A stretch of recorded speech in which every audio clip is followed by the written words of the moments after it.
Hello, good morning, good afternoon, where you are. Thank you for joining another Mitsubishi Electric webinar. My name is Freddy. Today's webinar is about module diagnostics or CPU diagnostics. In a minute I will begin the presentation. It is about 25 minutes long, just to give you an idea about the duration. Okay. Thank you for attending, and with that, let's get started.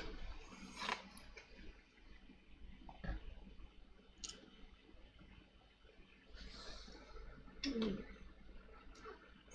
looks like I've got a bit of a lighting issue today, but never mind, let's get cracking at it. I've started GX Works for us, and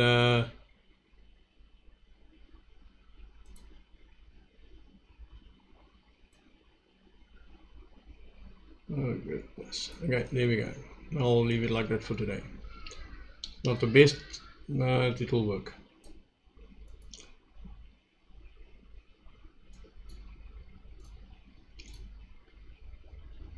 Yeah, I started Works3 for us, so we can get going, and let's have a look at it. I'm just again starting a brand new project, just a blank project with a FX5 CPU, and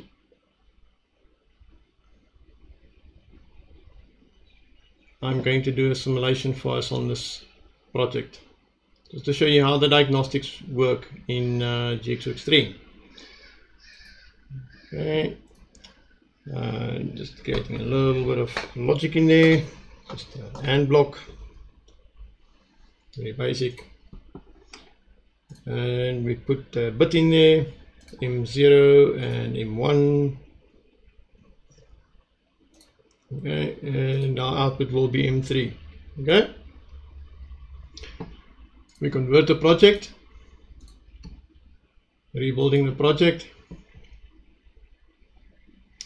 and load it into the PLC. So I'm just going to start up the simulator. Exactly the same will happen if you do it with a blank PLC. It won't ask you to stop the PLC or anything like that. So I'm going to keep the simulator open on the side here so we can see when we create errors and things like that. So the simplest way to create an error in the PLC is probably by dividing by 0. Okay. So I'm going to stop that and change my program and do a divide. Okay, so if I say K0 divide by 1, let's see if that's going to work for us, and my result will be D10. But I'm going to change my function block to a enable divide, because I want to switch the function on when it happens. So I'm going to just put a variable in there called M5. So M5 will enable the divide block for me, and I'm going to put just some variables in. Let's use some D20 and D10 registers just to contain some values. Let's call that to D30. I just want to keep some space between them, because we're just going to I might just use some doubles, and then we'll see how the result will be. And the output will be D40. Okay.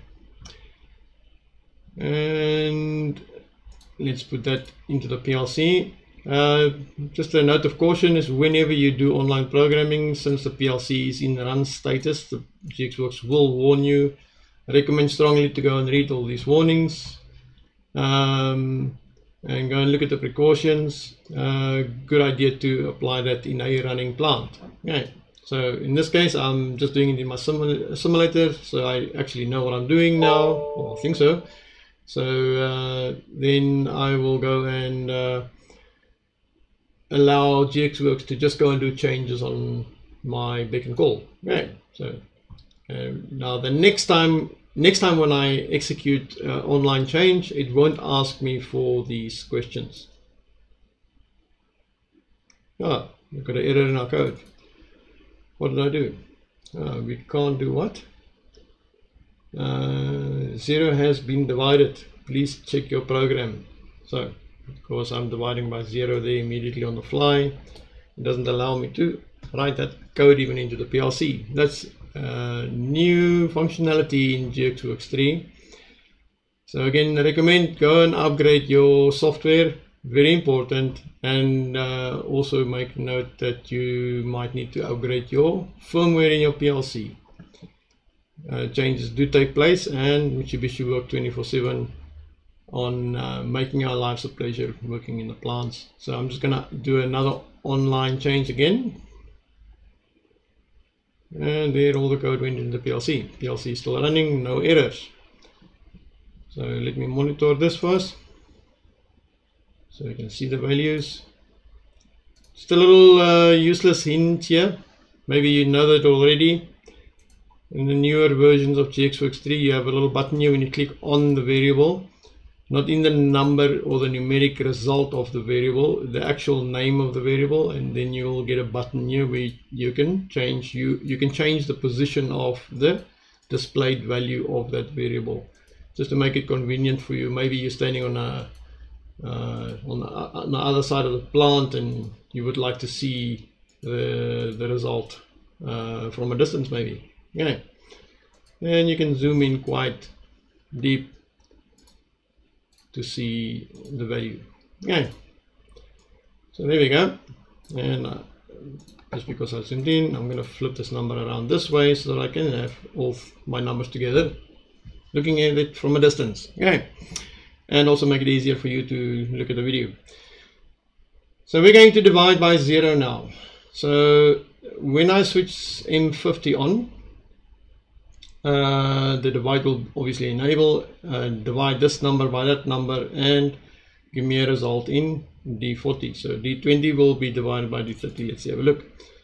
Divide, and everything stays 0, which is to be expected. In my watch window, I'm going to add in the variables that I'm working with, D20, D30, and come on, where are you now? D30, enter, D40, enter. I might as well put M40 in there just for the fun of it. 50 rather. Okay, so we can see what's going on there. And let's put a number in D30. Let's say that is 5. Okay. And enable my M50. Everything is honky-dory, fine and nice. Okay, I'm going to switch that off. Rotate the values around, put the 5 on top in D20 and put a 0 in D30. So we should be able to divide by 0 now. And there we got it. We got an error. Or was I too late? Did it happen already? Let me confirm that for us, since we're going to look at the module diagnostics now. Okay. Again, I forgot to add my zoom tool in here to make it easy for us to see. Where's my zoom?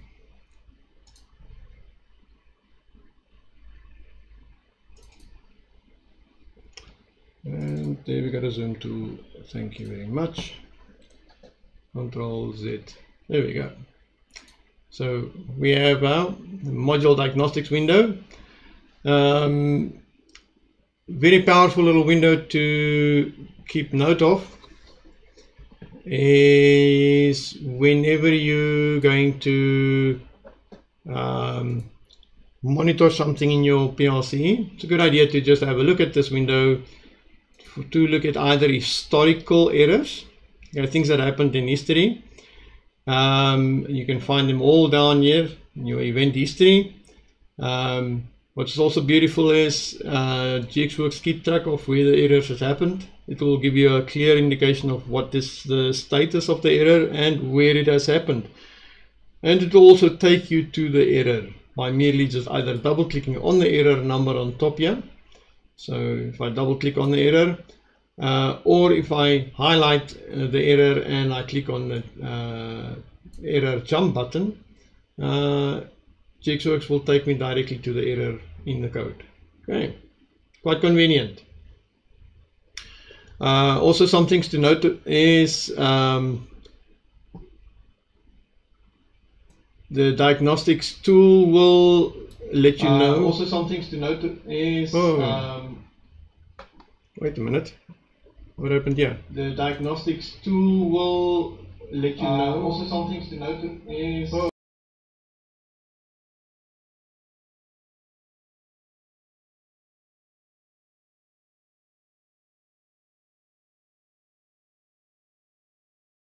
There we go. Audio sorted out again. So the diagnostics tool will show you your version number in your PLC. Okay, so take note of your firmware version in your PLC. That will really help you understanding what you look at. It will also notify you about the boot version and the hardware version. Critical to know this information. And then obviously your serial number for the PLC will be noted up there. Since this is a simulator, it just gives me blanks because it's a common device. It's not a Dinkum PLC, so I can immediately know that if you're trying to simulate something for me, or I'm looking at a real PLC. Easiest way to figure that one out. Okay. There's the basics of the diagnostics tool. We also have our Ethernet diagnostics. We can look at our numbers in either decimal or hexadecimal, our error codes. So when I have a physical PLC connected, I can go and click on the Ethernet diagnostic tool and it will diagnose the network for me. Depends on what I've selected in my PLC and how I've configured my network. May I use Modbus, TCP, or CC-Link, or whatever flavor of protocol that I would like to set up in my PLC. That will guide me through diagnosing my network. Exactly the same tool can be found under diagnostics for the network directly. Okay, I'll show you now. Anyways, let's have a look here. So now I've got an error. Can I clear the error at the moment? I can try to clear the error. I can also try to push the reset button on the PLC, and it most probably will clear it when I push the reset button on the PLC. But I would like to diagnose now my situation. I'm going to switch the function off and see what the results will be. By just merely switching the function off, I should be able to clear the error, because the PLC is not calculating that divide right now. Okay, so I didn't do anything. I merely just switched the function off. So for you doing troubleshooting on your code, that's most probably the easiest way to look at it. Okay, so let me just confirm. I think I've done it the wrong way around. Which one will give me a divide by 0? Will it be this way or that way? So let me enable M50 again, and let's see what happened. So M50 is now enabled, and I clearly don't get an error. Okay, PLC is in run mode, I don't get an error. But the moment I'm going to turn this around, let's just put that 1 in D30. So D30 will be at the bottom. Yes, take note, there's D30, and the value in D30 is now 1, and I'm going to put a number in there, 5, and I should get a result of 5 on that side as well. And just to be funny, let's put an arbitrary number in there, 0.5. So oops, just 0.5. So it won't take a real number, it will just take a decimal number. So let's make it a 55 then. So I'll always get a 1. And then if I divide by 2, 27, and so on and so forth. But when I divide by 0, I should get an error, which exactly has happened. GXWorks notifies me about the error. We'll look at that. On top you'll see there's the error, and also on your PLC, the LED on your PLC will show you the error. Okay, and then when you receive an error, you merely just have to go to diagnostics and click on Module Diagnostics, that very button over there will take you to Module Diagnostics immediately. Okay, so if you just click on the error button, it will open the Module Diagnostics for you. Okay, so a bit convenient and easy to work with. And clearly I won't be able to clear the error now until I switch my function off. Function is switched off, and I can clear my error now to carry on debugging my code. Okay, so in your Module Diagnostics you got a event history. So this is what has happened in the meantime with errors on your PLC, regardless if you've cleared them or reset the PLC.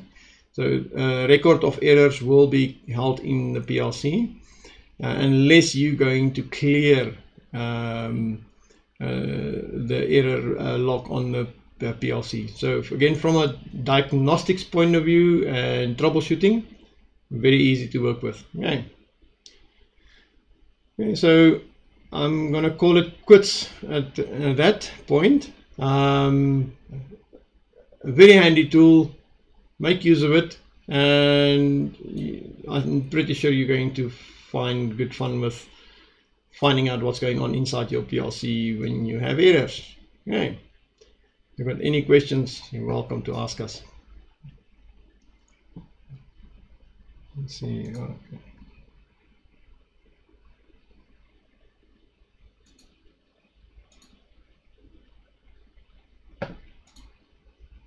Go and visit us on our website. There's lots of good information on our website. The information gets updated regularly. I'm just trying to get to my website here.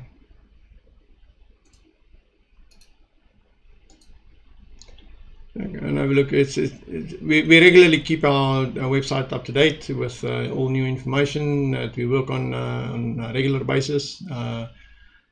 Subscribe to the newsletter so you don't miss out on information that happens in the background. We like to keep our customers up to date with what happens. Go and visit the Mitsubishi and Android support forum. Lots of examples. Also gets updated on a regular basis. Any new information is always handy to have and to know.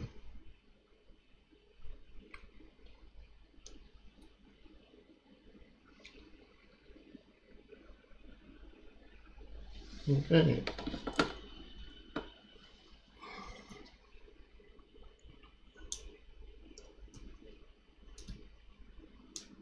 And then, least but not last,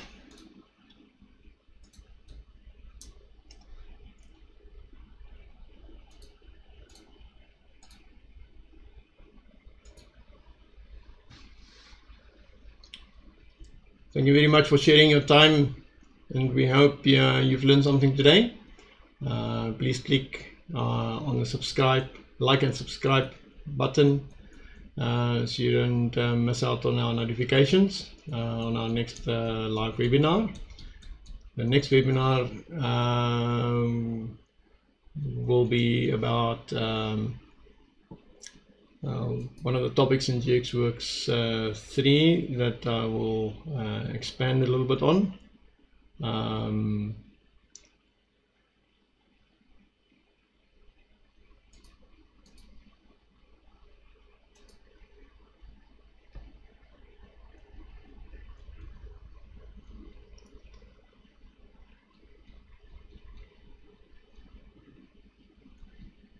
So if you have any suggestions around this presentation or other presentations, please email Samantha b@adroid.co.za, and we look forward to host you at another of our events.